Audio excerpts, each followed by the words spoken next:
Hello, in this video I'm gonna show you how to adjust the auto screen off time on SJCAM SJ8 PRO.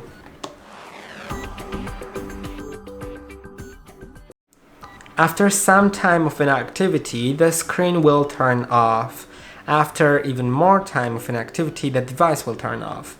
If you want to adjust these times, you can click on the settings in bottom right corner, then go to auto power off and LCD off time. Auto power off in my case is set to off, so the device never turns off automatically. And the LCD off time can be set to off, so the LCD won't turn off itself. You can also set it to 30 seconds, so after 30 seconds of inactivity, it'll turn off after 1 minute, 3 minutes, or 5 minutes. I hope that this video was helpful. Don't forget to like and subscribe, and see you in the next one.